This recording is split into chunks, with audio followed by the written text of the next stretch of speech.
Before we get started tonight, ladies and gentlemen, on an episode here at Fast Break on IE Sports Radio, I want to talk to y'all about the last 9 years of the company.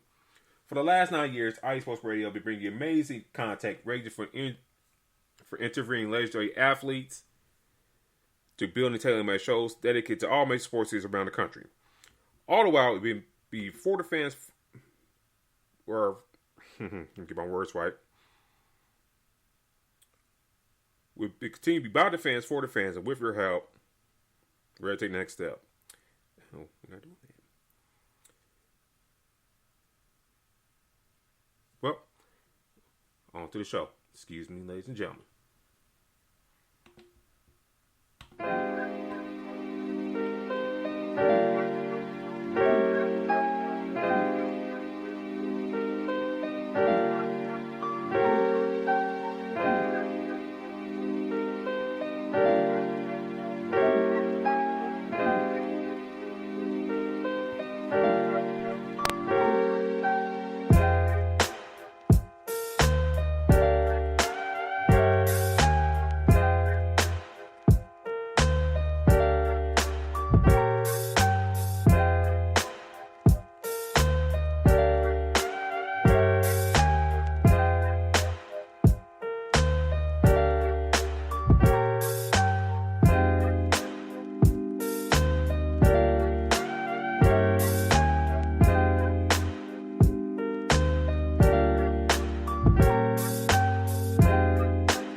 We'll discuss everything about the NBA draft.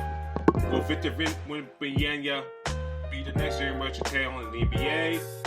Or, will be just average? Plus, we'll discuss the other picks: Scoot Henderson, Brandon Miller, Cam Whitmore, Anthony Black, and others. We'll discuss all those guys and what happened in the NBA draft live here on IE Sports Radio. You're the for always sports, and you're welcome to join us.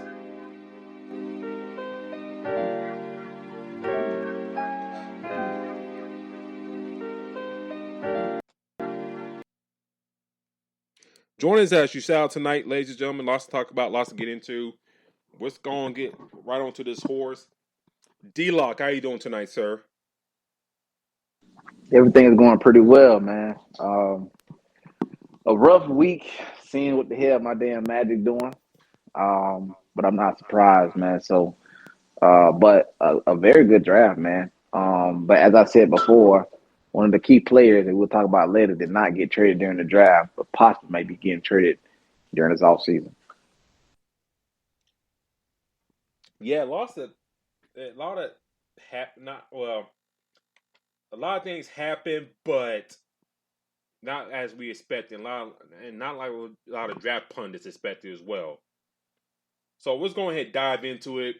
The NBA draft happened this past Thursday. Victor Wembanyama going number 1 overall, which was much expected after the draft lottery concluded.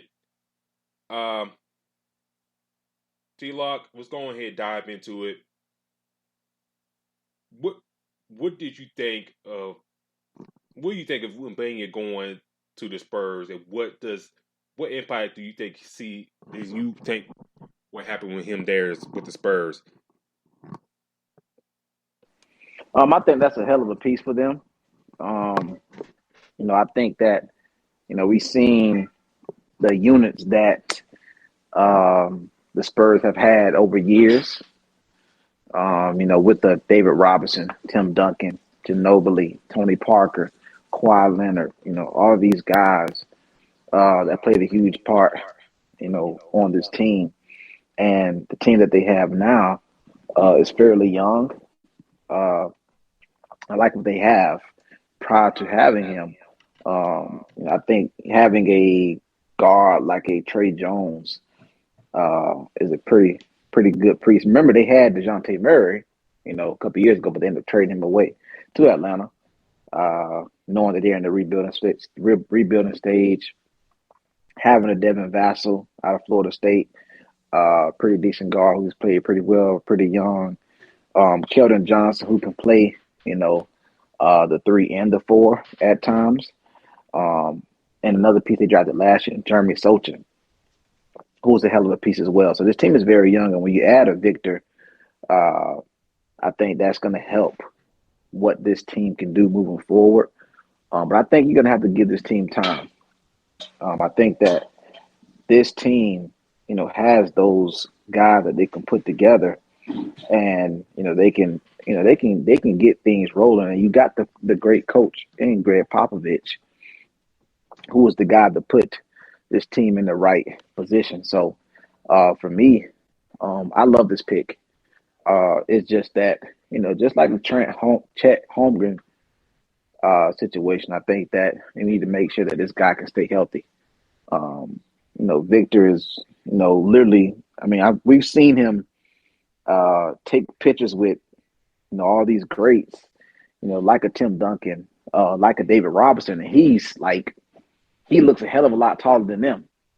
So when these guys, we look at them as giants, and he is a hell of a lot taller than them. So, but you talk about somebody who's 7'3", 7'4", roughly about 205, 210 pounds. So in this game of the NBA, how it is being played now, it's not as physical as it used to be, but it's still physical. So, I want to make sure this guy, that's the only fear that I have with him is him being very, very fragile. So if they can make sure this guy stays healthy, for his years moving forward, I think he can be one of the better players in the league, especially with that unit that they have. And over time, we're going to see this group gel. And if they can gel, grab you 1 or 2 more pieces, put together a team, they could be pretty good and competitive. But this is what we expected from the Spurs, knowing that they were going to grab, Victor at that number 1 spot.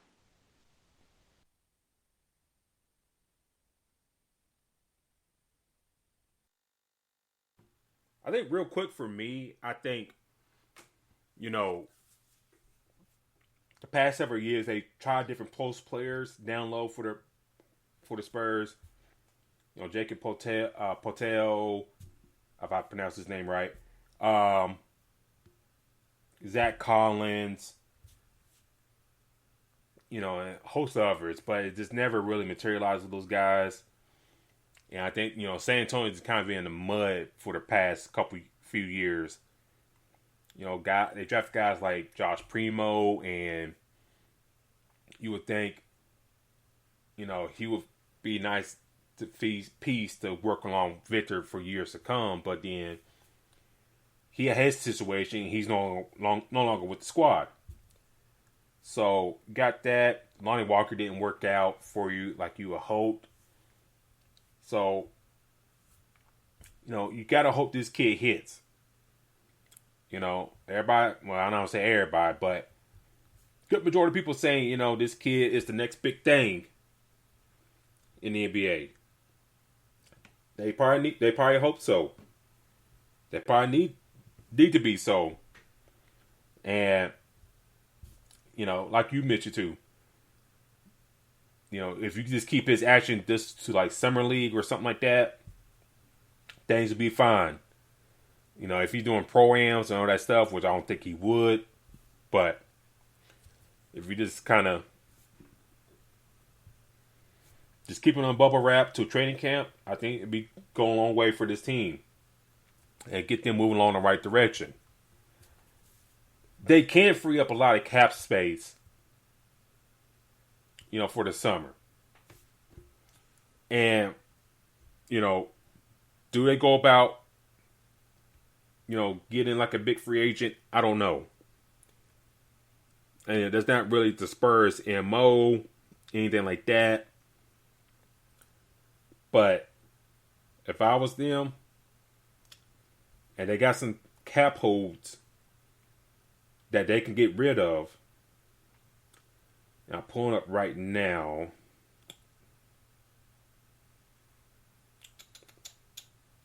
I'm pulling it right now, pulling it. Where's it at? I don't think they should have that many cap holes on that team that, so young. DeJounte Murray probably was the most recent player they had that probably was due some money. So as far as cap holes, I probably think that they're probably low with that. And this team is fairly young as well for them to move forward with. Okay, I found it. So, Romeo Langford got like a $16 million cap hold. Trey Jones, $5 million. Sandro, I ain't gonna try to pronounce the last name. But this cut Langford, some of the other guys that, totals up like to $20 million. That brings your cap number from what I'm looking at, $37 million, and then maximum cost, cap space, $41 million. So you can do something with that if you're the Spurs. I know there's some reports saying they may target Austin Reeves. But if I was them, D-Lock, and this person just recently became a free agent, I'll probably target Bruce Brown. And you talking about Bruce Brown that played very well this past season for Denver, especially in the playoffs. If you try to turn things around in San Antonio, you kind of need some pieces that kind of help along the way. And I think Bruce Brown will fit like a glove with this team. Can guard multiple positions. His offensive games really kind of took a big leap this past year. If I'm the Spurs, Craig Popovich in that front office, R.C. Buford and company, I'm taking the chance and bringing Bruce Brown first day. Hey man, we got the young kid here, somewhat similar to Joker in play. Can you come in and be a leader? Have a somewhat primary offensive focus. If you can sell that to him, I think they can go a long way, with this team's development down the line. Yeah, and I think that you having a piece like that, because right now the team is so young, you're gonna need a player to come in and be that leader. Not necessarily a all-star right now necessarily. You just need somebody to come in and lead the way for these young guys to be all-stars in the future.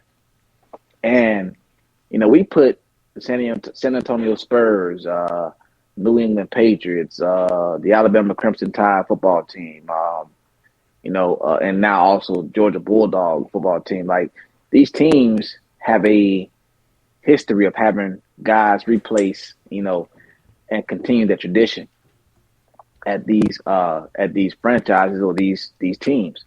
And the biggest thing is that's what you want to see. We haven't seen, I believe it was a couple of years ago, was it the bubble? I think the Spurs did not make the playoffs in like a long time. Yeah. So when that happens, they have to get back to being the Spurs that we love to watch. So for me, I think you bring in a guy that can bring that leadership, maybe one or two guys, and it'll make a big difference. Because right now, this team is fairly young, and they have to find their identity. And once they find that identity, I think they'll be fine. But they got to have that leader. And as good as Victor is, I don't think he'll be come in and be that all of a sudden leader right now. I think Trey Jones is a hell of a player, but he's fairly young as well. So, bringing somebody that has been in the NBA for some time, and lead this young group of guys. And once you get that started, as tough as I've talked about uh, the West, you still got one of the best coaches to ever coach in the NBA, Greg Popovich. So for me, I still feel like this Spurs team can make things happen. They got a couple of wins this past year that was shocking. That was not expected. So again, if you get the right leader on this team, drafting a player like a Victor, I think he could play a huge part, and we'll see the difference not just now, but in 5 years now, 10 years from now. This is what you see. You seen the picture with Tim Duncan and David Robinson, and him taking a picture with him. Well, hell, maybe in 10 to 15 years, he's with Tim Duncan and David Robinson, and he's taking pictures with the next guy that they draft that is there to replace him. So bringing a leader in is definitely something that they have to consider to definitely help them out.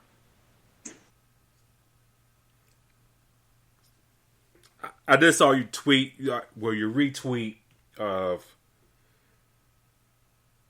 let's see, Dr. Guru,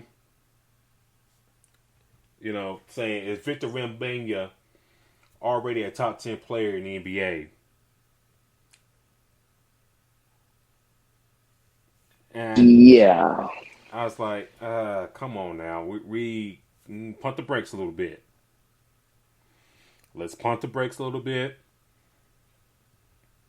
Okay, let's at least get to Summer League before we draw the conclusion. I ain't saying even in Summer League he dominate. We ain't there yet. All right.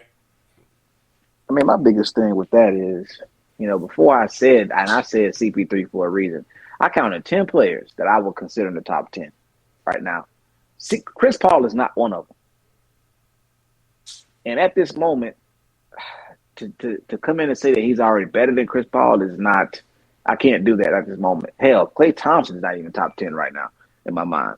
So, no disrespect to Klay Thompson, Chris Paul's Victor. It's just not at this moment. I mean, the kid hasn't even touched the court yet, So, give him some time to grow. Now, granted, being a number one pick, Zion I'm pretty sure, was asked the same question. LeBron was asked the same question. And these are the responses. I mean, I just wouldn't put somebody in the top 10 right at this moment, disrespecting those that has already been playing for years, already has established something.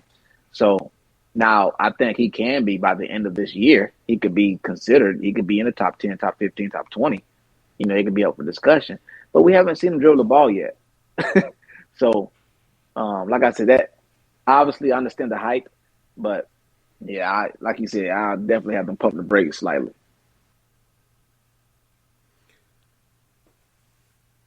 Yeah, I think it's just too much pressure right now. I think, some of these sites or whatever pages try and get engagement just to get engagement. So, I mean, it's kind of silly to, like you said, put them ahead like a Jokic, putting himself ahead like Jokic, Jimmy Butler, Bam, Jason Tatum, Donovan Mitchell, Giannis, Joel Embiid, those guys. It's kind of silly to do that right now. But, like I said, we'll see. Moving to pick number 2, D-Lock. Brandon Miller, forward out of Alabama, goes to the Charlotte Hornets. What are your thoughts of Miller going there? And he turned the Hornets' fortune around because, let's be honest, since Jordan, bought the team and stuff like that, and he most recently sold the team for $3 billion, and then, just read up on that, all that stuff, it seems like it's more to that sell than it meets the eye. But the focus on the basketball part here. Can Brandon Miller turn this team's fortunes around, in the short term? I think he can play a huge part. For one, you're talking about a Charlotte Hornets team that has not drafted well in the past, for the most part.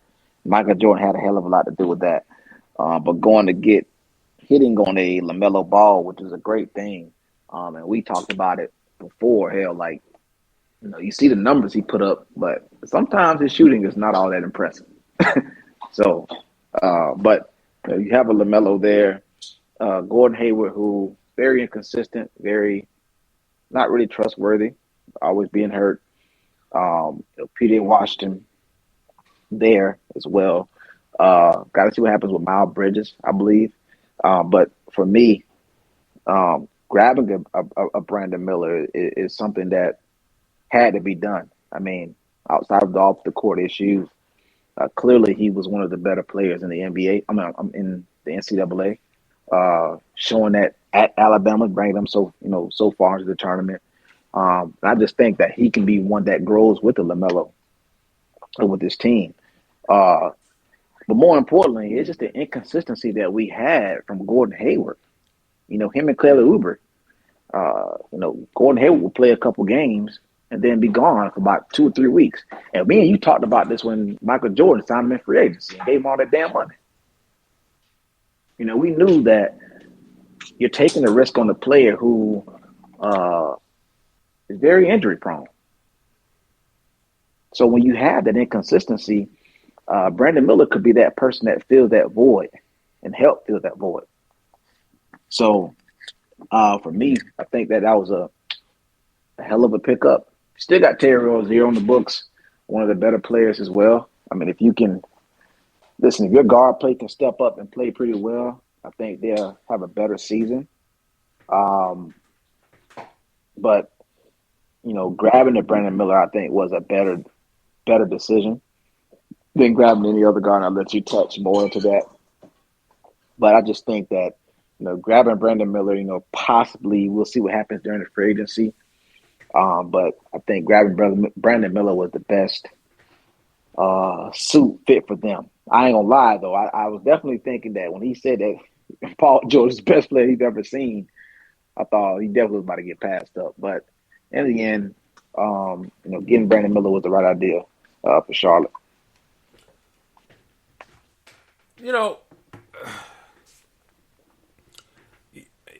You saw reports earlier that day, like, you probably seen it too, like the money odds and stuff like that was going on with Shams and stuff like that, and a lot of people are on his ass right now about the Scoot Henderson tweet that he did. Now, I'm not saying his information was wrong or whatever, but you work for FanDuel. Kind of looks funny there. And I almost somewhat believe it. Because in the draft, you draft for need, or you draft the best player available, or you trade out. And Charlotte could win either way. Our own John Philippe here on IE Sports Radio does a Charlotte show every Friday. I went to listen to the show the other day, D-Lock, and it's just like, I'm trying to get analysis of what he thinks. Is just like, but he's not giving me nothing. We try and watch all the basketball we can, but he's not giving me like pros and cons of why Scoot Henderson is better fit than Brandon Miller. I went to listen to his show. It's like, why do you think Scoot Henderson is better than this guy here? Pros and cons of either one. My feeling with Brandon Miller getting drafted, he's the right fit for this team. You can't play Scoot Henderson and LaMelo Ball together. Another point he brought up on his show, he talking about LaMelo shooting. And LaMelo Ball, as talented as he is, he's a very, very streaky shooter. The numbers aren't great on his shooting. And To put another kid in there in Henderson to go along with LaMelo Ball, it's just not a it's not a good look,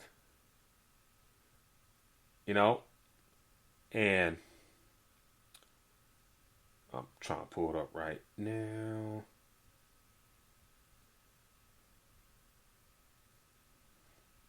Just look at LaMelo. Oh, come on, damn it.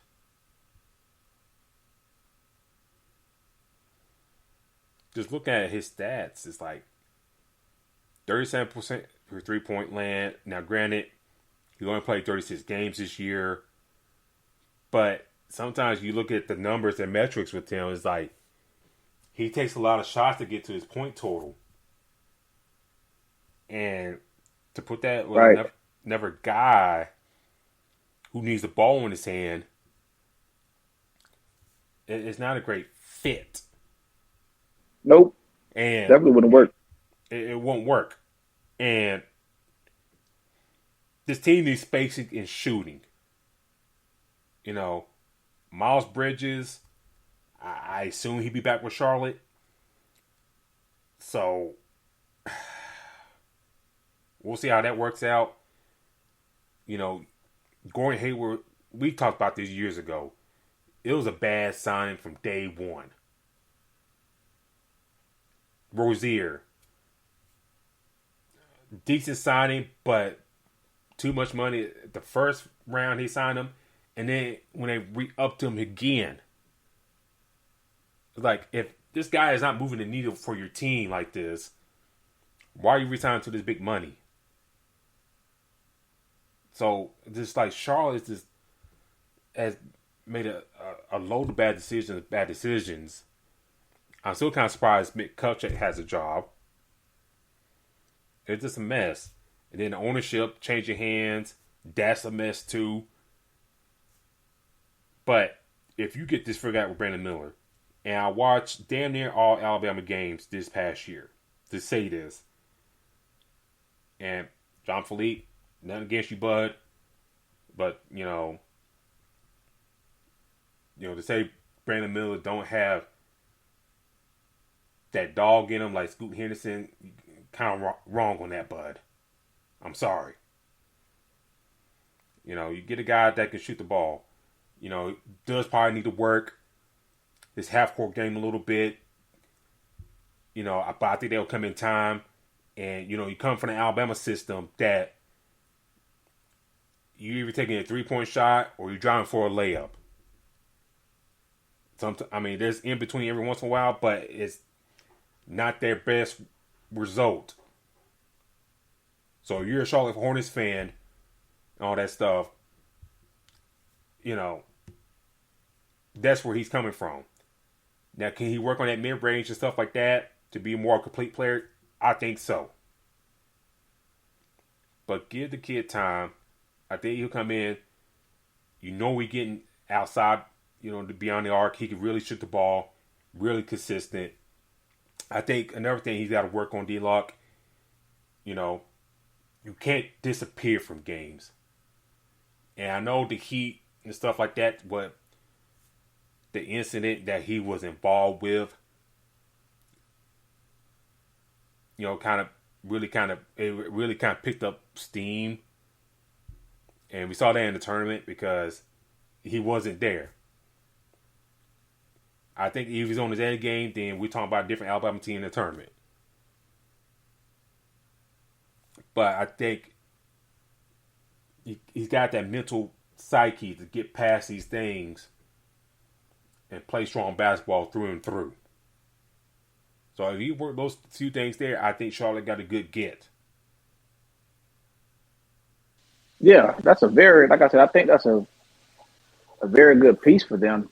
Knowing that they already have, like you said, they need spacing. And hell, they got enough guards already as it seems to be. Yes. With LaMelo, with the Terry Rozier, with the Dennis Smith Jr. who can come in there and get some minutes. So they're already loaded at the guard position. They need to load up at the forward at their center position, which is what they definitely need some help as well. So, which I think they may attack during free agency, but we'll different conversation for a different day. Getting, sitting at 2, loving a Scoot Henderson, but you already got a player like Scoot on your team in a LaMelo. So, again, I think that Brandon Miller is the piece for this team. Because not only you're just drafting a player, but you're trying to put a unit together. LaMelo and Brandon Miller are going to play together for years. They do it correctly, they will. And that's the main thing, too, is like, I get as a Charlotte Hornets fan that the draft has not been a good place for y'all for years. LaMelo Ball and Kemba Walker are probably the only 2 picks since Charlotte returned to the NBA. Well, we're worth a damn. If we're being real. And if you didn't get you guys Scoot, okay, fine. Yeah, you didn't get the number 1 spot for Victor Wembanyama, fine. But you guys should show support for this kid from day one. If y'all thinking he ain't that or whatever, all that good stuff for the jump, then down the road, if he does become something, then he probably at the door. But y'all show love, support for him from day one. Hey, y'all got one. I understand y'all want most of y'all want to Scoot. Understandable, but if the Hornets want to draft this Scoot, they would have drafted him and figured it out later.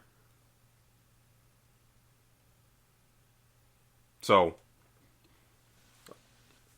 like I said, he brings stuff you need now.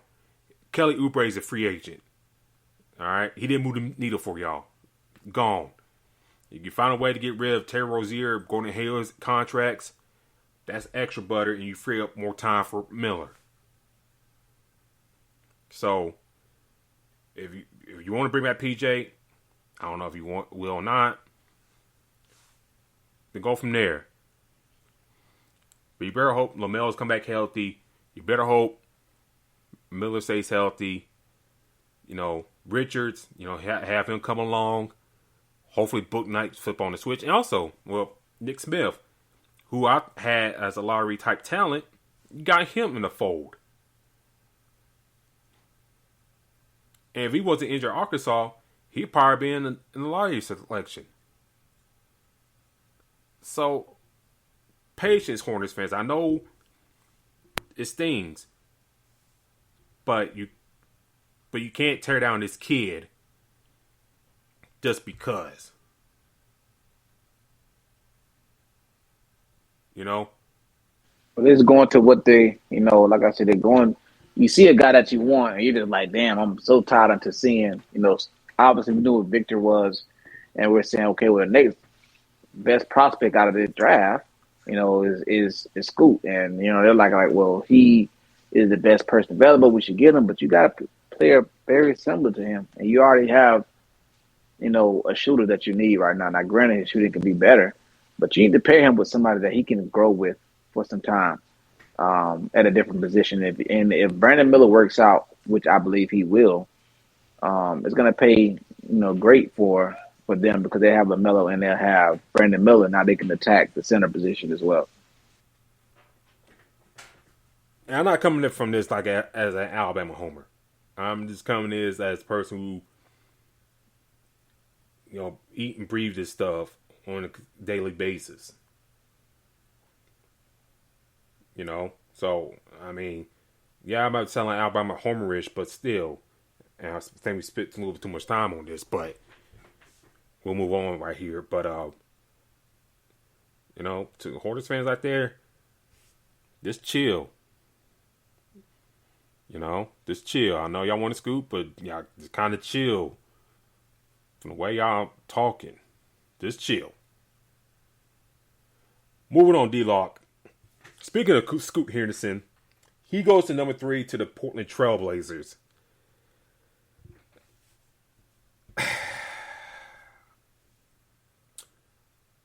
a lot of rumors will surround this pick, D-Lock.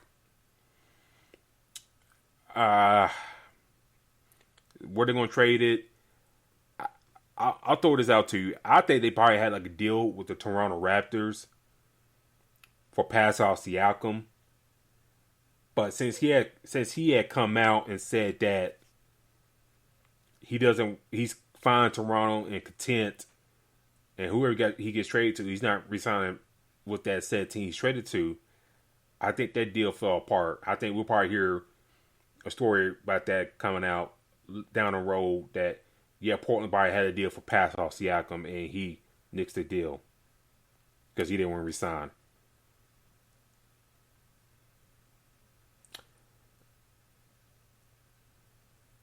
How soon do you see Damian Lillard getting traded? Because I don't think they traded Henderson unless they got some veteran lined up that we don't know about to trade for. How soon do we see Dame with this squad in your eyes? Did he get traded this summer, before the season, trade deadline? What are your thoughts on Lillard position after Scoot Henderson got drafted 3rd overall?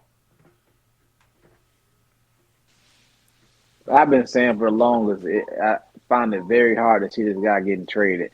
And it's just, I understand they went and got Scoot Henderson. You got Anthony Simons there, Shaden Sharp there. You're loaded at the guard position. So you got some young guys that you could build upon. But now the biggest question is, if you do trade Dame, what are you getting for him? So for me, like I said, I think that it's a big possibility that he could be there for a while. I'm thinking possibly trade deadline. If so. And that's if they're just not playing that well. I'm to the situation now where I'm kind of expecting that, they start playing pretty good.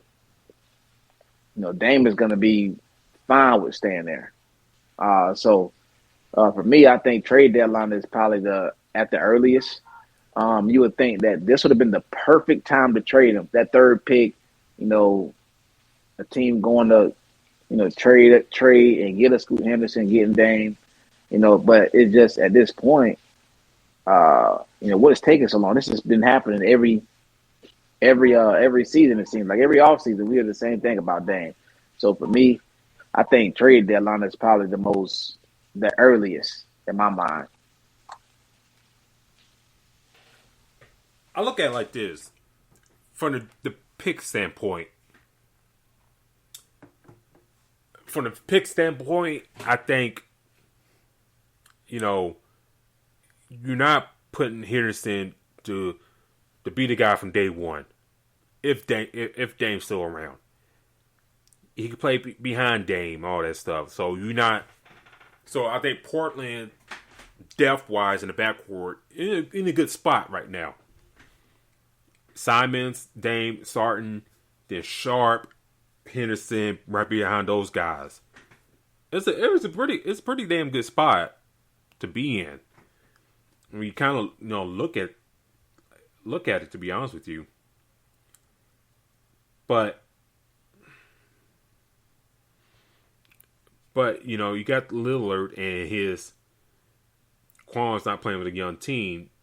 That's everything you hanging on to. And then, if you keep a Dame,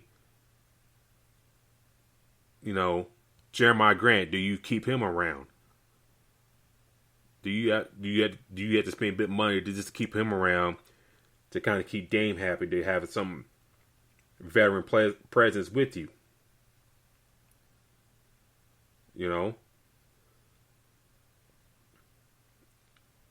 So, look at this roster like Najee Little, Kevin Knox, who has a team club option, but I think they'll probably decline that. After that, Keon Johnson, Trendon Watford, Jarabi Walker, Jonathan Williams. So, also Cam Reddish, I forgot about him. Matisse Tubulai, him as well. Are you bringing one or both of those guys back as veteran pieces? So this, a lot of questions there for Portland. you got a chance to kind of do like a hard reset and let some of those veteran guys go and kind of do a hard reset with Chauncey Billups. You know, Dame is kind of flirting with Miami or playing with people's mind, whatever.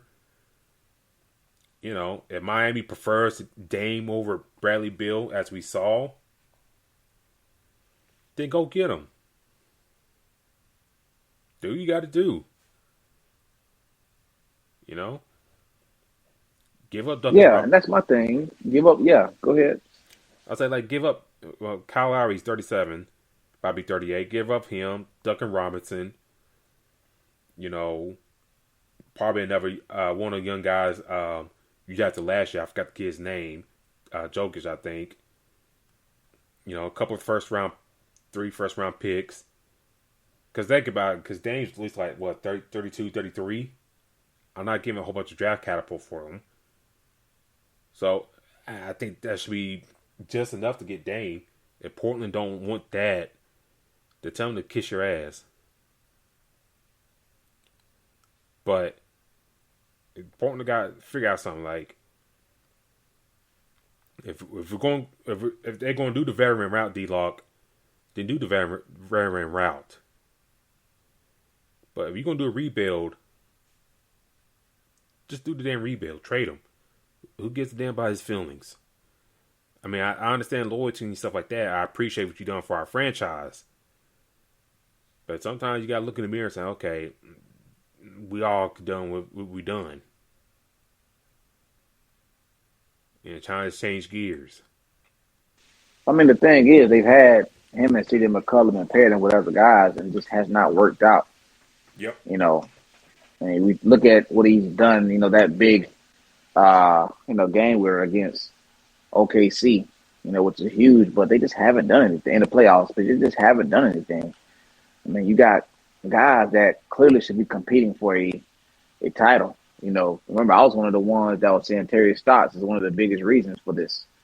You know, I really didn't like him to be that kind of coach that's making that big of a difference. But, you know, now that he's gone, you know, you're still having similar results. So who is to talk about now at this point? So, you know, like I said, they need to get it together. And at this point, you know, you know what you're going to get from Yusuf Nurkic. You know he's you know, very inconsistent and very injury prone as well. Like, this kind of stuff, you know, is affecting this franchise. So, you know, we've seen it with the Wizards at one point, but you have to get away from some of your pieces. You know, if you're not going anywhere, you're probably going to have to start over. And, you know, you drafting somebody like a Scoot Henderson, who you just mentioned prior to, you know, Charlotte taking him. He needs the ball in his hand, and we've seen him. And I looked at his highlight tape, and that guy is special. Very special. So, at this point, you know, you got him. You got Shaden Sharp. You get Anthony Simons. All of these guys. At this point, you know, go get you some other pieces to put around them. You know, maybe go get you a big, you know, that can make a big difference. Maybe get you some more picks or something, because at this point, you know, keeping Dame around is not going anywhere, just looking good.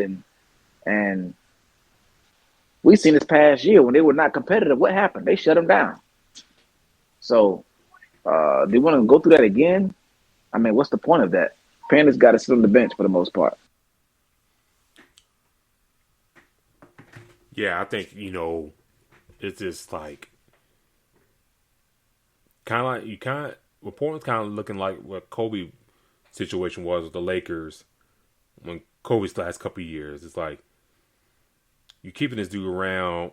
And I understand Kobe getting his paper and all that stuff, but you kind of look like they sucked. They got all these young draft picks, and you're rebuilding with the older star. So, and like you alluded to, you know, they shut Dame down towards the end of the year, you know, to help in draft position. And, you know, Dame, you know, they didn't trade to pick Dame. They didn't trade for whoever. You know? So, I don't know what he gonna plan for here for next week or so, but he's got to figure out something soon and what he wants to do. Up in Portland, does he want to stay or where he go? I mean, I'm not saying he can ask straight anytime, but I think if you're Portland, I'd rather demand that something's here soon rather than later. Yeah, I mean, at this point, this is the stuff that you need to figure out because I want to go through another season where this guy's sitting halfway through the season because we're not being competitive. So for me, I think that they need to get that answer, and they can learn and figure out what they need to build on or who they need to get. But as of now, I mean, come on now, Shaden Sharp played extremely well at the end for them. Anthony Simons, we see what he looked like when Dame is gone, and Scoot Henderson looked like a guy that can be one of the better players in the league. So at this point, they need to go ahead and move forward with that process. But I feel like it's going to be hard for them to deal with. That's why I said I think it's going to take them to trade deadline. So I think Portland's going to be an interesting team that kind of keep an eye on. Let's see. Come on now. And then just kind of go over the other picks real quick.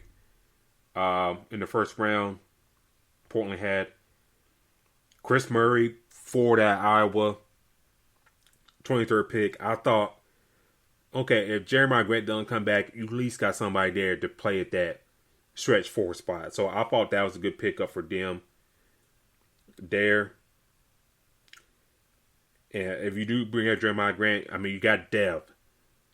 Like I just talked about, like the depth. Okay, the backcourt depth and then the front court depth.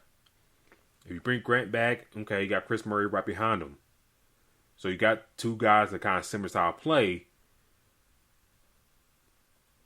And you kind of continue that same type of style. Even if you go your second unit of Scoot, Sharp, Murray, whoever at center, and at the 3 spot. So I like the Chris Murray pick a lot. Portland had a pretty good draft.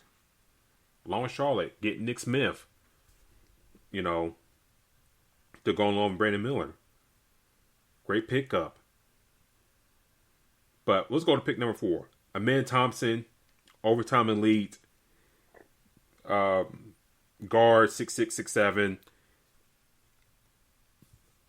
I like this pick, D-Lock, because I think he's a good point guard who got a lot of room to grow. And what we've seen with Jalen Green and Kevin Porter Jr., they're not ball facilitators. And you need a ball facilitator. Yeah, I think that's one of the things that kind of hurt Houston the past couple of years. It kind of hurt Steven Silas and his growth. And that's why reason why he got jettisoned. Now you get this young guy in that can be a distributor, move Kevin Porter to the bench if you start Thompson for day one, and you flush out your roster better that way. Come training camp, start of the season, and stuff like that. What do you think of Thompson going to Houston? How do you see him fit with them? I think he's a great pick for them as well. I think that kind of makes you think about if they do make a push for James Harden. Going to get a guy like him, like you said, he has that upside at that point guard position, which we've seen that Houston struggled with last year. They struggled with having a consistent point guard play. Jalen Green, I believe, is a hell of a player. I think he's a better 2 guard. Yeah. I think he plays better off the ball. Kevin Porter, who is a hell of a player, but I think the inconsistency, injury issues kind of neutralized what we could have seen and what we can see with him. I think Kevin Porter is still, he could be one of the better players in the game if he gets those minutes.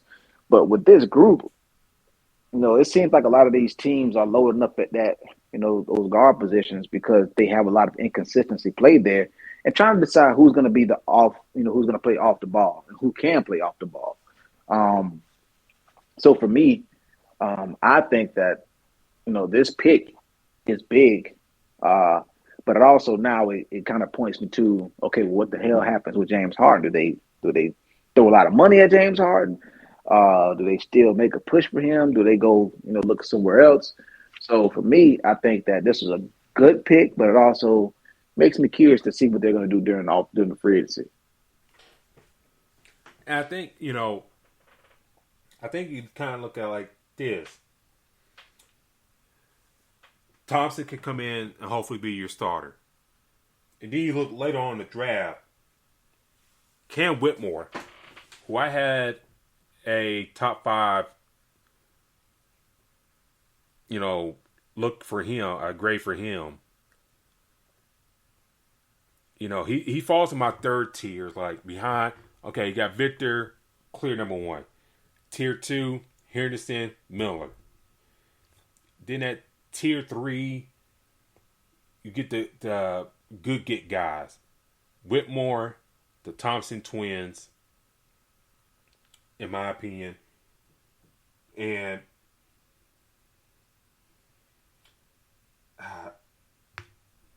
for me, it was like, I had, Grady Dick in that level 2. Getting Whitmore at 20, that was a damn steal right there. If he made a Dakota can get this kid motivated right and stuff like that,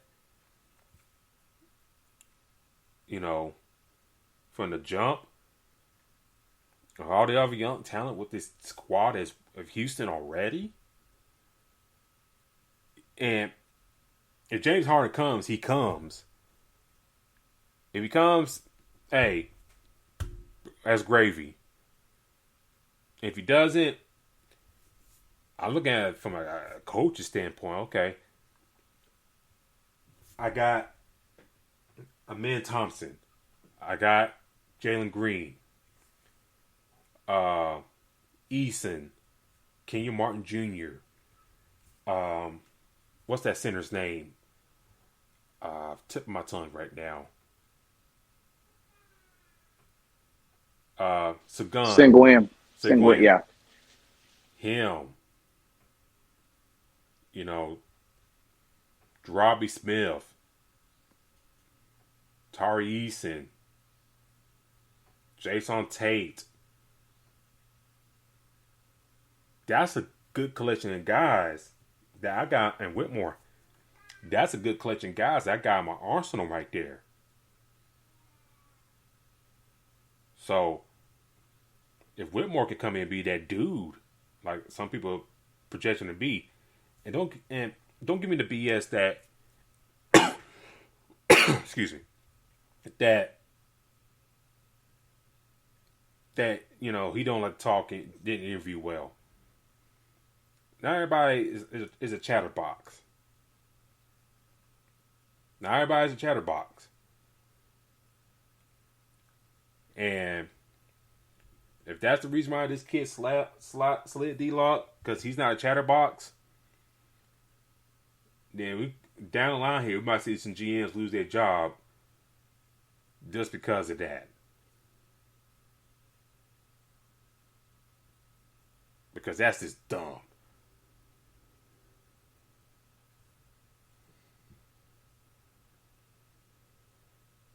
Yeah, I mean, I think that's. Listen, the tape doesn't lie. We've heard that from multiple sports. The tape does not lie. So, if it was about what was said in interviews, stuff like that, that definitely is not going to pan out well, especially in these front offices.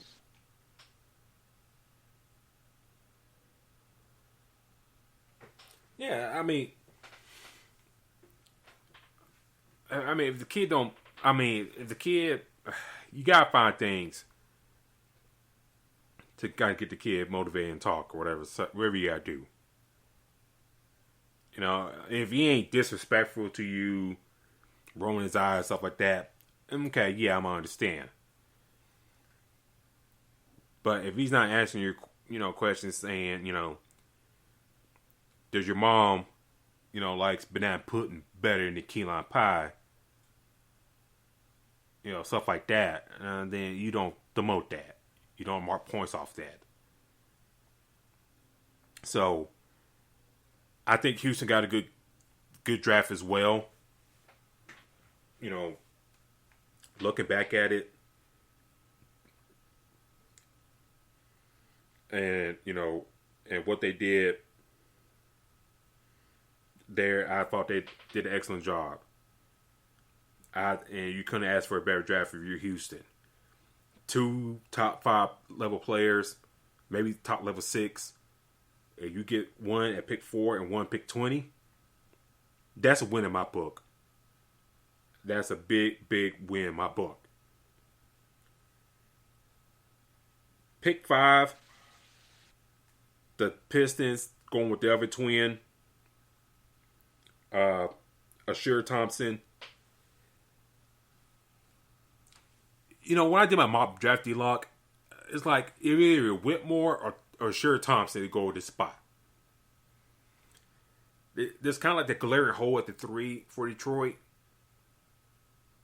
And you figure they're going to go that route. And I thought Whitmore, coming from Villanova, having an NBA ready body and stuff like that, I thought Monty Williams and company will go that route. But, going with Thompson didn't hurt either. And your standpoint with Detroit, they're kind of the same boat with Houston. Got like a lot of young talent. Can this kid come in and, if he's healthy, could bring this team success, turn things around, or does it kind of really go back to Kay Cunningham if he can stay healthy? What do you see? How you see Detroit's draft, and can this pick get them out of the mud in your eyes? I think so. The thing about the Pistons, you got a new coach, Monty Williams. You already got Jaden Ivey, Cade Cunningham. I think that James Wiseman takes a huge step forward this year. Hopefully, I honestly think he does. But you're looking at Sir Thompson, who can move from guard to forward. I think he actually moves into the starting spot as well. Because right now they probably had who start Bogdanovich at that small forward position. They're probably going to move, Osir there, possibly move Bogdanovich to the 4. But I think he can make that big step. They are loaded again. Another team that's loaded with guards. They're stacked already, and they're missing that player that can make that big impact, both on the offense and then more importantly defense. And I think that with this young group already, there's no reason why this team can't be competitive. In my mind, I just think that they can be. They're in the East. They're part of those teams that we say is just like this East is just trash. So I think that they can make a big difference. I think Thompson can definitely help out because this roster is not that deep. A person that may lose, I think, a lot of time is going to be Killian Hayes. Jaden Ivey stepping up is going to play well. Cade Cunningham looked like he just came out of hiding. Y'all been seeing his pictures, but I think with these guys, if they can stay healthy, I think Osir Thompson fits in perfectly with this young unit. I think you don't. I think you kind of don't throw in the fire right now. I think you could bring him on slowly. I think this team's success depends on, Kate Cunningham. If he can stay healthy and whatnot, I think they'll go a long way in Detroit's fortunes. And I'm pulling up, just pulling up the roster, you still got. I mean, you got Jaden Ivey, Bogdanovich. How long do you keep him around to get more assets? Jalen Duren, Isaiah Stewart, James Wiseman, Marvin Bagley. You got a good crowd down there down low. So, Thompson, not a lot of pressure out the gate. To be honest with you, and I think you could bring him on slowly and see the potential through the season and stuff like that, and then come the following season, you hope to see more growth in this game. But I think this team's success, D-Lock, it comes down to Cade Cunningham staying healthy. If he can't stay healthy, then I'm not saying those other guys can pick up the slack, but you kind of got right on Cade Cunningham. And another thing too, extension time looming down the road. This guy, Cade Cunningham, has missed the season a couple times. That season injuries. Let me get my words right. Season-ending injuries past couple years. Do you want to be tied up to that? So Detroit got to make sure this pick hits. They got to make sure Jalen Duren hits, Jaden Ivey, so forth. So I like the pick for Thompson, and I hope it works out well for Detroit.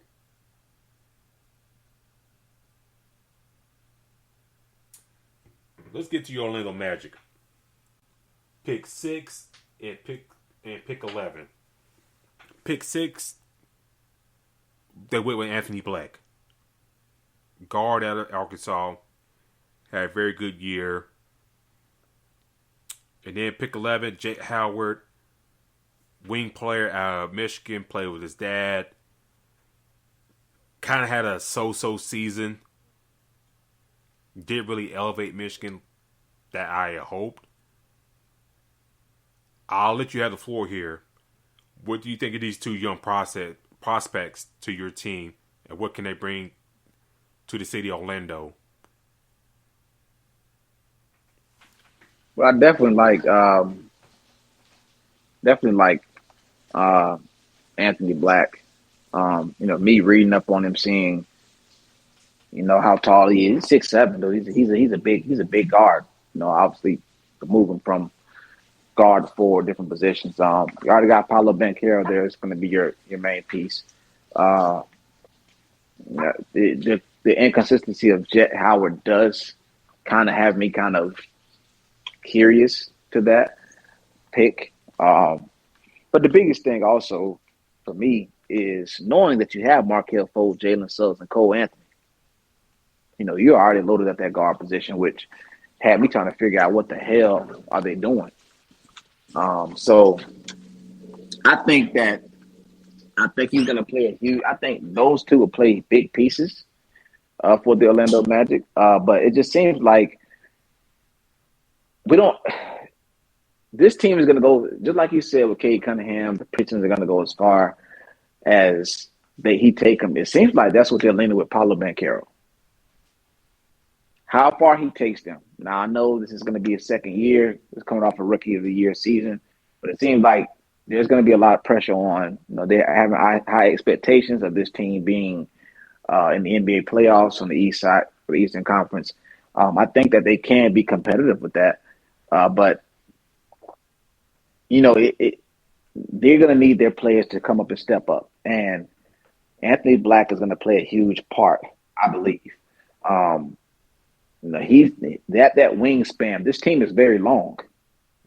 With the Franz Wagner, with the Paolo Banchero, with the Anthony Black. Anthony Black was very similar to somebody we had by the name of Michael Carter Williams by his height and how long he was. It's just that, the rotation of what they were doing with him, it just did not fit. So for me, how is this going to work with the Cole Anthony and Markelle Fultz and Jalen Suggs, the smaller guards? So that's going to be the biggest question that is looming. Jet Howard is going to go in that rotation as well, but that inconsistency is what hurt my Magic last year. So for me, I think that Anthony Black, like I said, it wasn't bad picks. It's just that when you're a team like the Orlando Magic, you have all these young pieces. You have to attack more so what you need. And to be honest with you, man, I felt like the biggest need was at the power forward spot. Chuma didn't pan out how we thought. I believe he was hurt his rookie year, didn't do too much. Wendell Carter, we just extended him. As you see what we did with Mo Bamba. So now you have to figure out how you're going to play this. What are you going to do with Bol Bol? Believe he is a free agent. Franz Wagner is going to be who I thought was a steal when we drafted him. He's gonna play a big part. Do you move Banchero down to the 4? These are the questions that need to be asked. But this team again is very long. But now, if you do start, which they're projecting Anthony Black to start at the 2, what's going to happen with Markelle Fultz, Cole Anthony, and Jalen Suggs? Who's going to start? Who's going to be that guy that comes off the bench and get these minutes? Somebody's going to be the odd man out. So for me, I like I said, I don't, also Jet Howard. I think that Anthony Black was a big pickup, a good pickup. Jet Howard, not a bad pickup either. It's just now with so many guards, what the hell do you do? And you have to figure out this rotation. Jet Howard, like I said, I think that his best bet is he's probably going to come in and being the fact that he is long as well. Looking at somebody that's he's about 6'8", something like that. You're going to move him to the 4, to the 3 as well. So, to me, man, I think Mosley is looking like he's trying to find his Luka Doncic that he had in Dallas. I'm not saying that guy, one of those guys is going to be him, but it seems like that's what he's looking for. He's building his philosophy around that, and got to see if it works. I mean, right now, one thing about Orlando is, they draft these guys, and they get rid of them as soon as they draft them. They give them 2 years, and they're out their way. So, hopefully, like I said, we can make that press forward. Honestly, to be honest, man, like they're already talking about the Magic making the playoffs. If they don't make the playoffs this year, Mosley is probably on the hot seat. I hate to say it, but I've seen this story too many times. So, you go ahead, you draft, you get you a couple guys, you get you people that many know about, Anthony Black, who is fairly young, Jet Howard, who many know. Now you have these guys. You have to start getting it done. You got your Banchero, you got your Franz Wagner, you got you the young guys, and you're on the East, which the Wizards are probably going to be not going to be good next year. Charlotte is probably still going to be up and coming. Who am I missing? Toronto looks like they're probably going to be dropping off. So a lot of these teams, they're probably going to be fading back a little bit. And this is the chance for Orlando to be competitive. And they're going to have to do something. So with these young pieces that they already have and adding on to Anthony Black and Jet Howard, he's going to have to make some moves. So, hopefully these guys can make that press forward for us. It just had me kind of confused as to why I go at the guard position knowing you have already 3 competitive there. Hell, we seen that last year where Suggs a lot of the times was the odd man out. He wasn't getting a lot of minutes. You can't get hurt on this team because if you are one of these guards and you get hurt, you're probably not going to play about 2 or 3 weeks. So it's going to be very interesting to see what happens. You're adding on 2 extra guards to this roster. Real quick for me, for your Orlando Magic, the guards that I drafted the past year, well, Black and not Black, Cole Anthony and Suggs really hasn't translated well as y'all hoped. So I think that was a factor. Anthony Black getting drafted there. And I know you brought up Michael Carter Williams, but I think this kid has a better shot than Williams. A better jump shot. I think he can. I think he's a little bit better coming in than Carter Williams was years ago. He came in for y'all. But I think the guard play. Fultz. It's not working out with Fultz. So, if I was them, I know you're talking about like my odd man out. I think they may have to look at Fultz and say, hey, man, we tried. It didn't work out. We got you paid a little bit.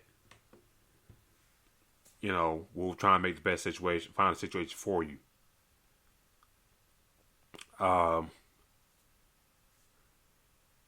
So there's that. Jet Howard. He's going to be playing behind Voss Wagner from the jump. So, you got that going for you, with them. His defense has a lot to be desired. So, hopefully, he could pick that up. Offensively, he's fine, but it's just like, I look at the makeup of the squad. I figure like either like Jarvis Walker for that Houston or Grady Dick with a better move. And you mentioned about the 4 spot. Jarvis Walker at Houston, Taylor Hendricks at UCF. I think one of those 2 guys will fit in better with your squad. Mainly Jarvis Walker because his passing ability and stuff like that. Or Grady Dick, he could bring some outside shooting for y'all to really space out the floor. So, for your Orlando Magic, I think the positive note, D-Lock, if Buchanan can stay healthy next year, I know he missed some games last year. If he could, he's the main cog. If he can stay healthy, Orlando got a shot to at least to make the play in next year. If Anthony Black can come in and play well, Wendell Carter plays well, Rondner continue doing this thing, I think it'll go a long way for this team because, like I said, Washington's in a rebuild. Charlotte, rebuild. Detroit, rebuild. Indiana, rebuild as well. But I like what they did in the draft. Toronto, rebuild. Brooklyn.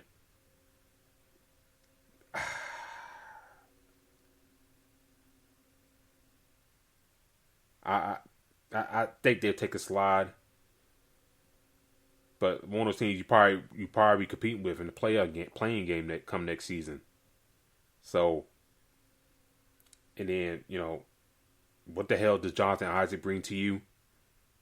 Nothing. And, and somebody on Twitter, say, if Jonathan Isaac down with these injuries, he'd be a superstar around and stuff. I was like, come on, dude. Really? Jonathan, how long has Jonathan Isaac been in Orlando?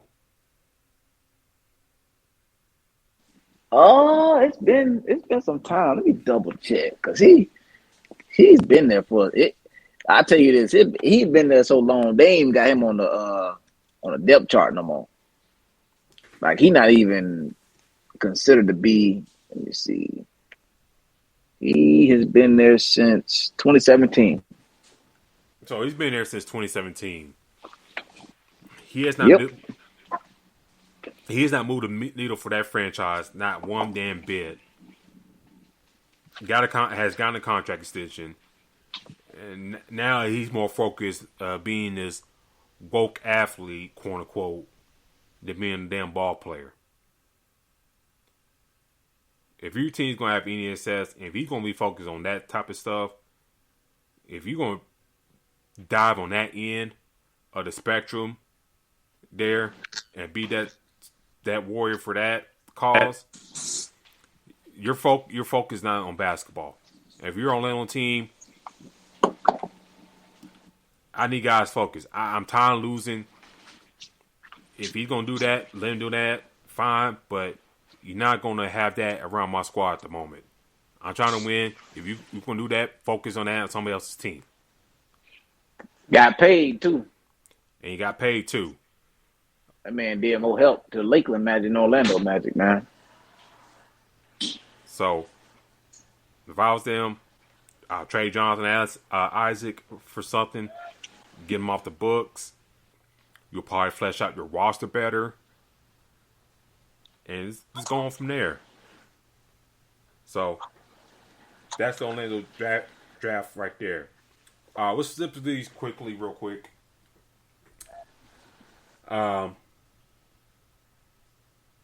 Jarvis Walker goes to the Pacers. You know, they did a swap with the Wizards. I thought it was a good pickup for the Pacers. Kind of really completes that roster right there. And I think he fits like with a glove on that team. Now, what they do in free agency, I don't know. But I just think Walker was the best four-man in this draft. And the Pacers got a good one in my eyes. And, you know, Bennett, Maturin, Tyrese Halliburton in that backcourt for another year of growth. You know, whoever you got at the 3 spot, you know, Walker, Miles Turner. Pacers could be sneaky good come next year. The Wizards, they take Bial Kuble, a guy, D-Log, that's been on my radar for the past couple of years. And, you know, Wizards in a rebuild, you take a good gamble on this. I like to pick a lot. Seeing how the Wizards have really overturned their roster and stuff like that, how do you see this team moving forward? You know, with Jordan Poole on the roster now. Bradley Beal's gone. You know, Kuble, you know, in the fold with this team. How do you see the Wizards moving on? You know, Kristoff's gone to the Celtics. How do you see this team moving forward down the line with a complete rebuild?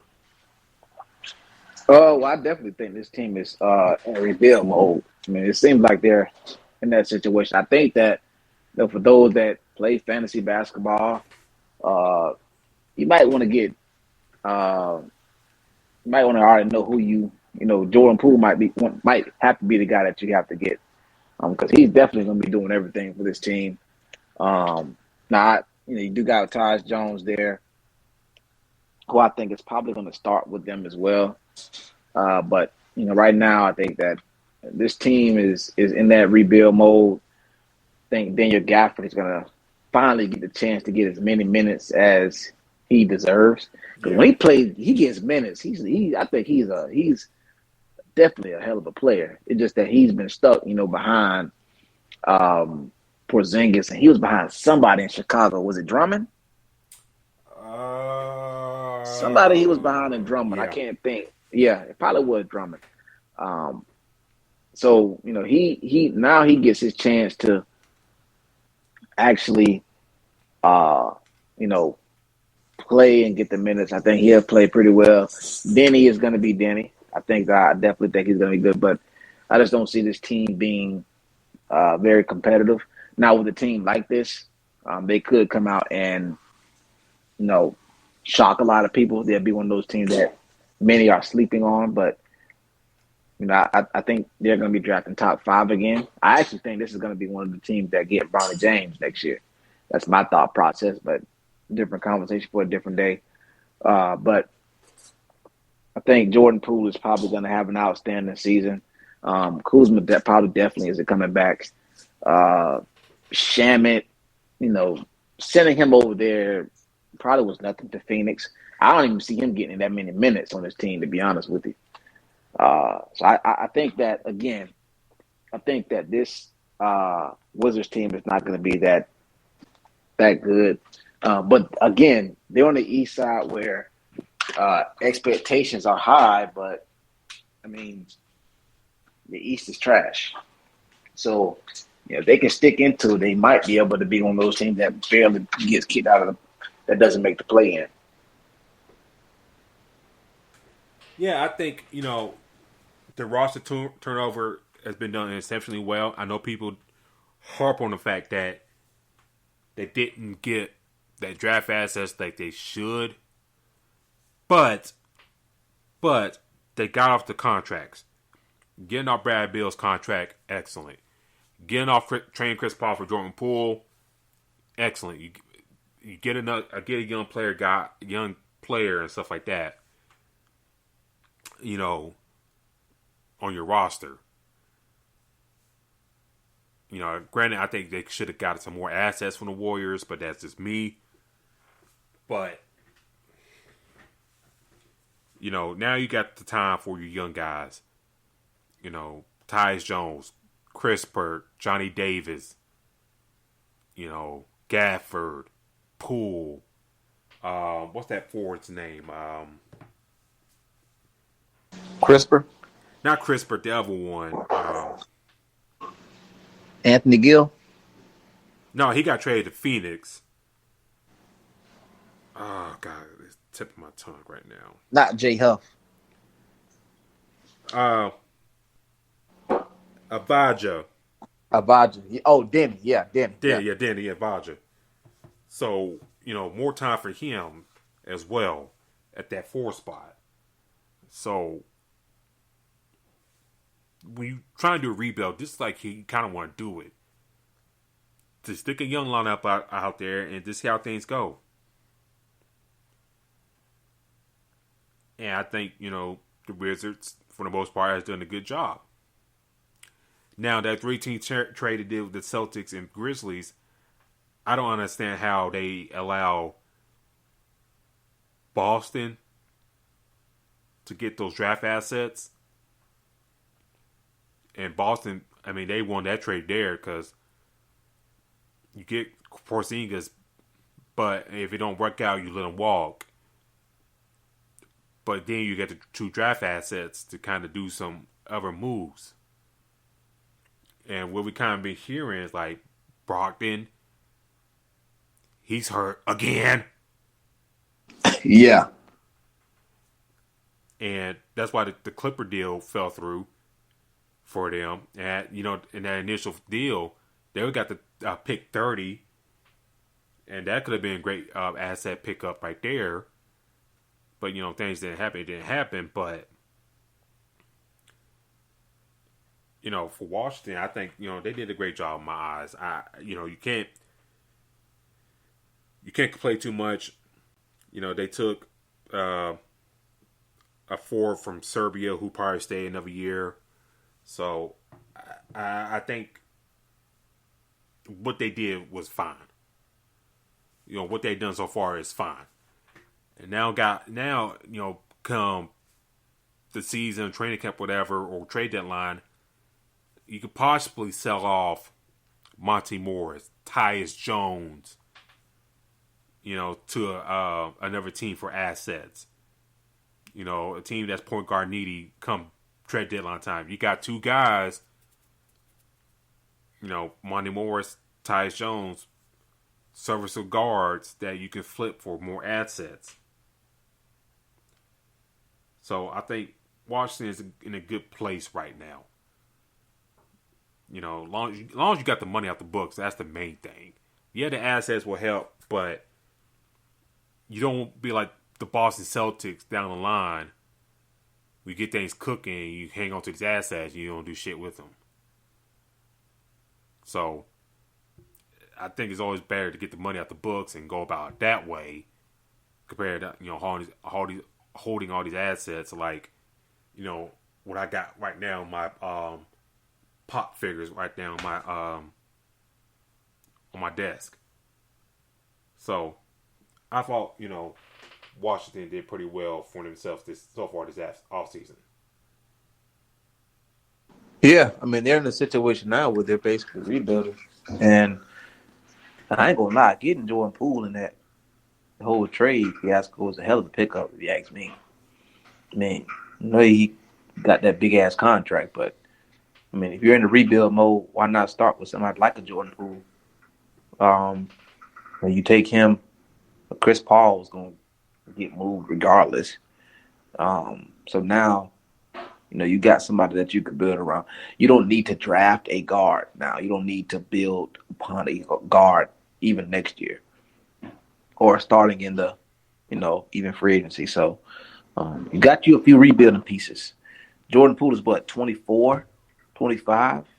Yeah. So that is a hell of a piece to start off with, if you ask me. I mean, I'd rather have that than have a guard that I'm not so sure in the draft yet. So if you can have that, I think that plays a big difference. And I actually like what Washington did as well. I mean, we always say we like what teams do based off the success that they can have the following year. But if Washington does this correctly, man, they can be good for a long time in a couple of years. Oh, most definitely. Let's move around for a little bit. I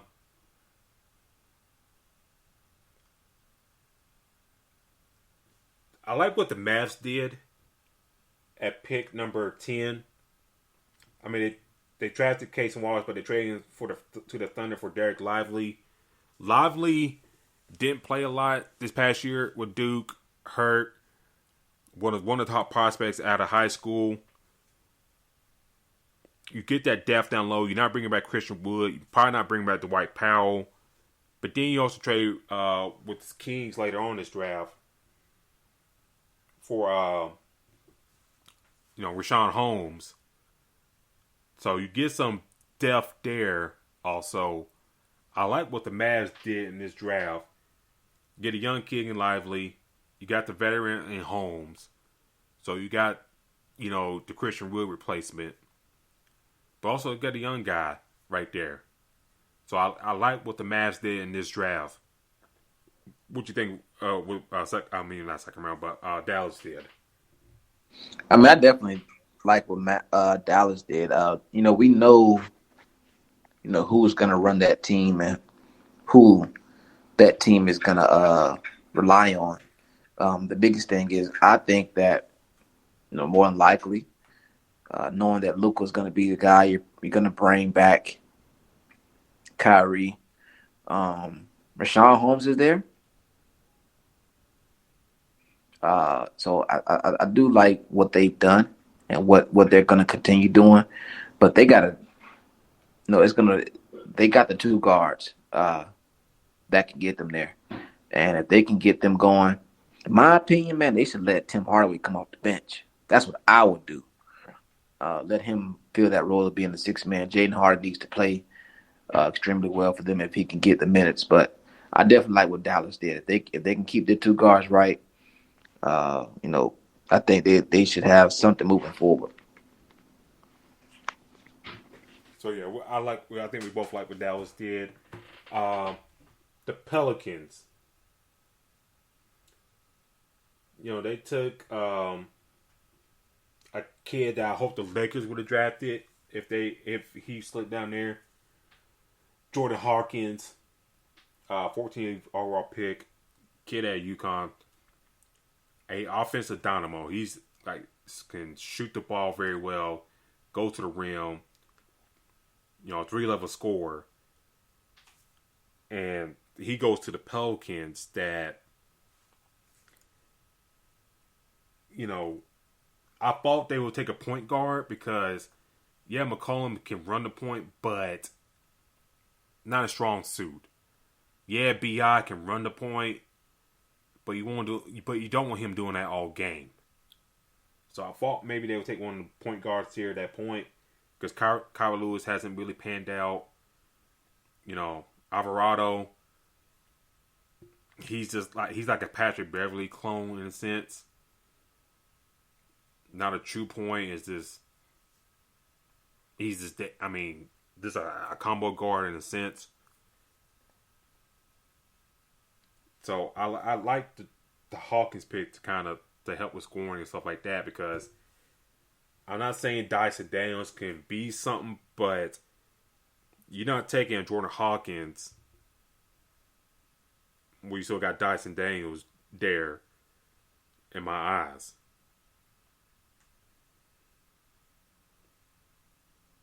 No, I mean, if you think that Dyson Daniels is going to be that guy, you definitely not taking Hawkins. So, going to get Hawkins, I think that plays a huge part in how they have it set up and what they can do. But the Pelicans, they got a lot of stuff they already got to deal with, so they got to figure that out. Yeah, we'll probably talk more about the Pelicans and stuff like that. But before we move on for the Pelicans real quick, did you buy any hype into the Zion trade rumors? I did for a minute, just because, not because of the off the court stuff, it's just more so of, his injury history. The fact that Scoot Henderson was somebody that they possibly were probably really intrigued on getting. But if you can get you now with all this off the court stuff coming out, them basically feel like they're finding a solution. Do we see a different Zion this season? So maybe that's the reason why they didn't make that move. And we know what Zion can be, but man, I definitely thought it was a real possibility of him getting traded. I thought so as well, but I think they would trade BI first, and they were part interested, getting Scoot Henderson. I'm pretty sure, like I just alluded to about the point guard position.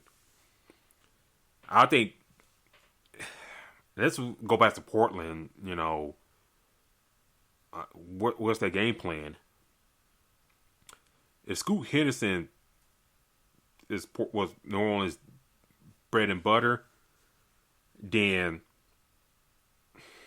and you're Portland, you're not want to trade Dame, whatever, or whatever you want to try to do with him.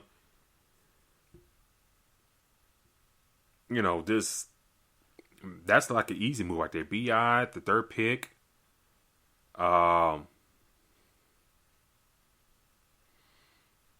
Swap for the third pick. You probably throw in Simons for salary reasons and whoever you need to, but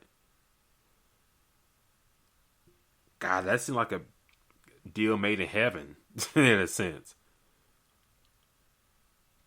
But it didn't happen. They took this kid here. I think he'll do great things with the Pelicans in my eyes. Lakers, 17 pick. We'll try and wrap this up here quickly. Jalen Hood, Shafino. I'll be honest with you, D-Lock. When I saw Cam Whitmore here, I was like, damn. To get a top 5 level type of player to fall in your lap, you got to take that regardless. But I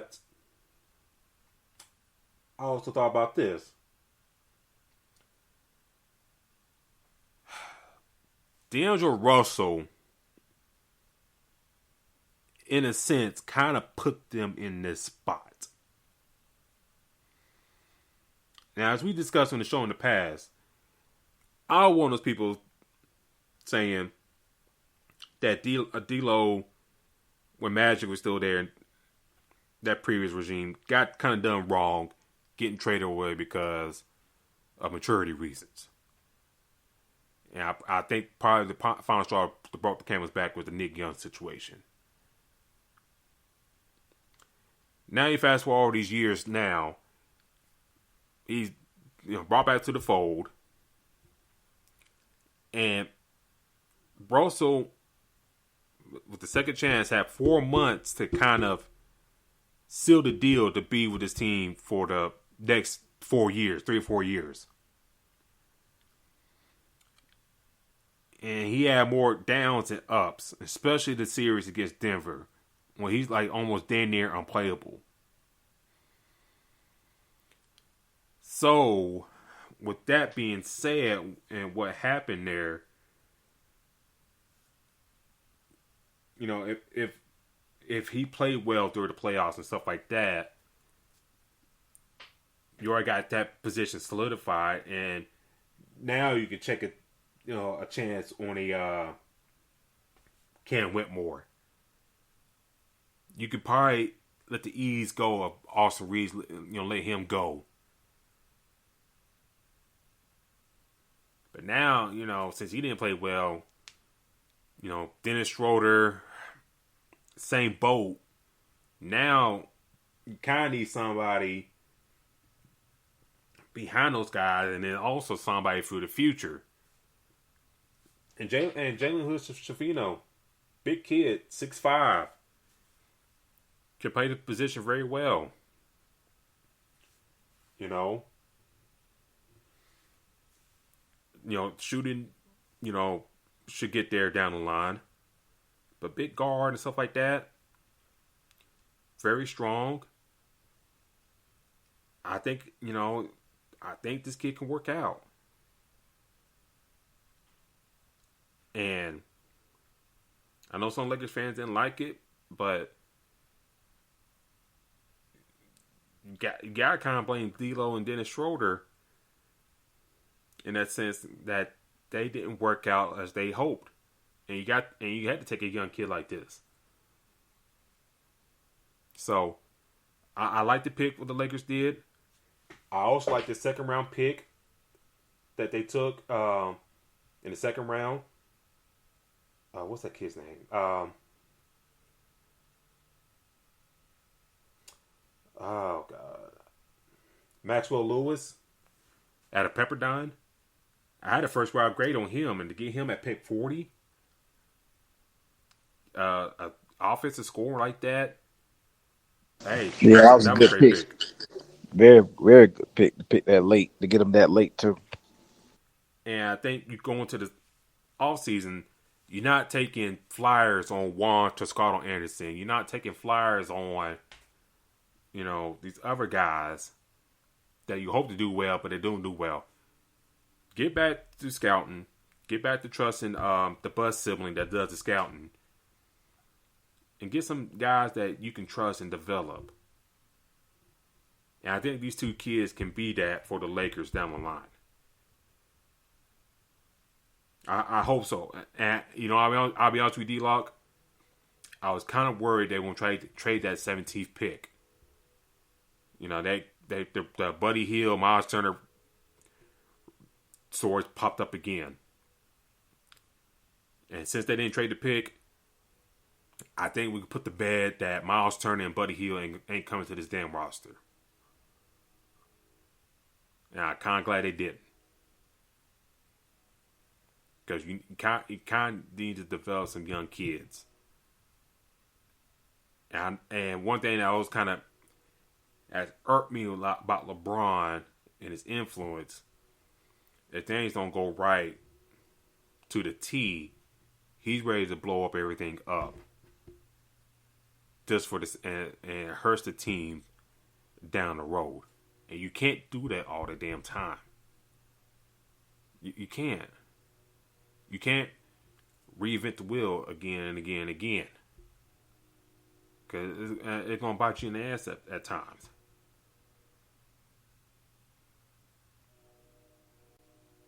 And, you know, if Schifino and Lewis can come in and be great contributors, you know, bring back Austin Reeves and Rui Hachimura. You know, if you bring Lonnie Walker back on the cheap deal, you know, find some good veteran on the cheap and pray for some good health, I think you're rolling right there.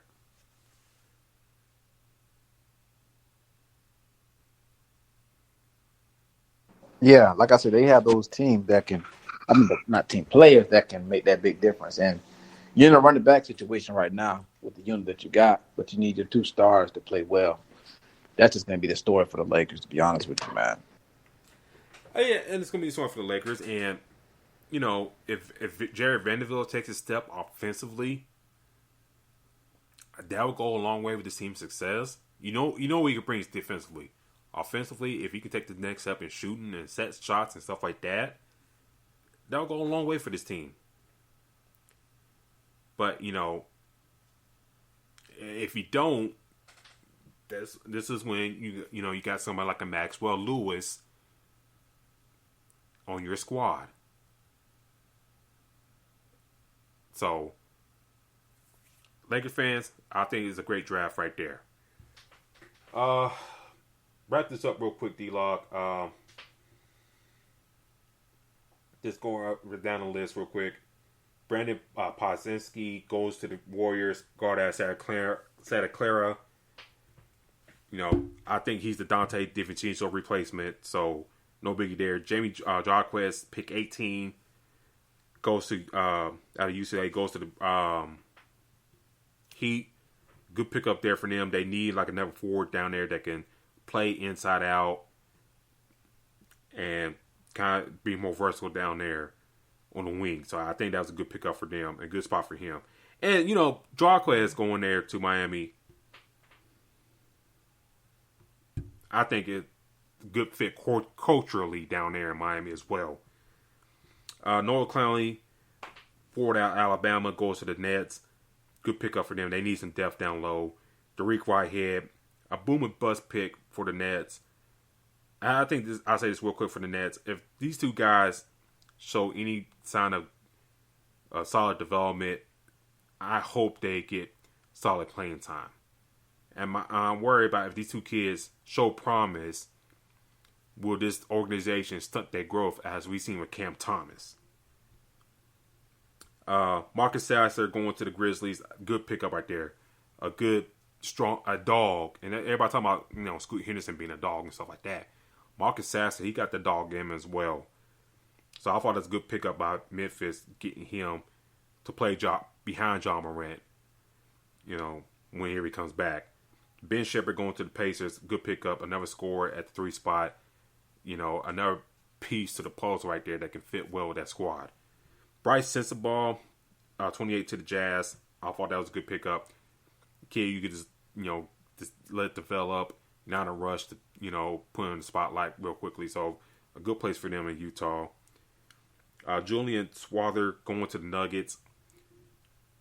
If Bruce Brown's not coming back, you got a kid that can score off the bench. He can really, really score. Defense lacking, but he can really, really score. Kobe Brown, shout out to Huntsville, Alabama. Kid from Huntsville, played very well at Mizzou for all 4 years and gets drafted by the Clippers, 30th overall. So shout out to him. Congratulations to Kobe Brown. That, another kid from North Alabama getting drafted and going to the Clippers squad that who's in a lot of news right now with Paul George possibly getting moved and whatnot. So Clippers got another asterisk to them as well. Before we head out, D-Lock, your thoughts on the 2023 NBA draft? I think it was hyped and it lived up to every bit of it. Couple pieces before that played a big part, different trade pieces. Players landing where they were. I think the biggest thing was I was expecting that 3rd pick to be moved, but obviously wasn't. So it was a hell of a draft. I mean, I think that 2024's draft, it has a lot to follow up with. Obviously, the biggest draft pick is Victor. We definitely have to see how that play out. I believe they got the Summer League starting soon. I believe July 7th. And we're going to see Victor. I think he's going to play a couple games, hopefully. If he do, he can stay healthy and get a couple games in. So we're going to see these draft picks, play pretty soon. So, but it was a good draft, man. I mean, I think that big pieces were made prior to it and, during the draft. I think, not only was a team that made draft picks won, but some of the teams that didn't make the draft picks that made their trades for the players. So, like I said, you got some teams starting over, rebuilding. Like I said, the Wizards, hey, they got a hell of a piece in Jordan Poole. Even though we talk about, these players getting drafted, I think that, going to get a Jordan Poole to start your franchise and your rebuilding process, I think that was a hell of a pick as well for them. So overall, this was a great draft, man, in my eyes. I thought it was a great draft as well. Good solid draft. Same day like Larry B said in the chat, it was a great draft. A lot of potential all-stars or very good starters. I think we're going to be coming out of this draft.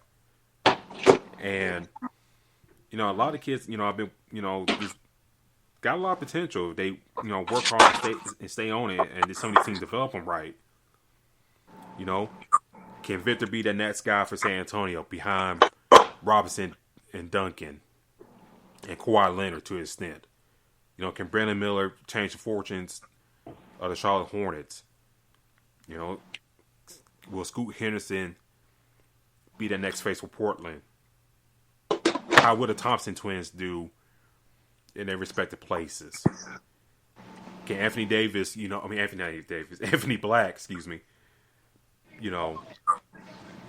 finally be that piece at the point guard and stabilize that part of the Orlando Magic? Taylor Hendricks going to Utah. How does he fit in with that squad? I kind of question that pick. Grady Dick, will he be day one starter at Toronto with the potential veterans be gone? Kobe Buffkin, will he be a day one starter? Dejounte Murray's in trade rumors. Keontae George, same boat, as Grady Dick. He's going to be starting from day one. So a lot of, good picks by this draft. The second round's I'll provide touch on later. But the second round picks, a lot of good picks there too as well. But this has been our show tonight, ladies and gentlemen. Thank you for tuning in with us. Almost 2 hours at this bad boy. My High Musings is up after us. So do give out a listen to them after this. And probably talk about the different Nuggets and their draft picks and stuff like that. So do give him a listen. D-Lock, how can people find you on social media? You guys can find me at Black-813. Definitely talk about some of these Magic picks on Twitter and a little bit on Instagram. Let them know they can find you at the show's page.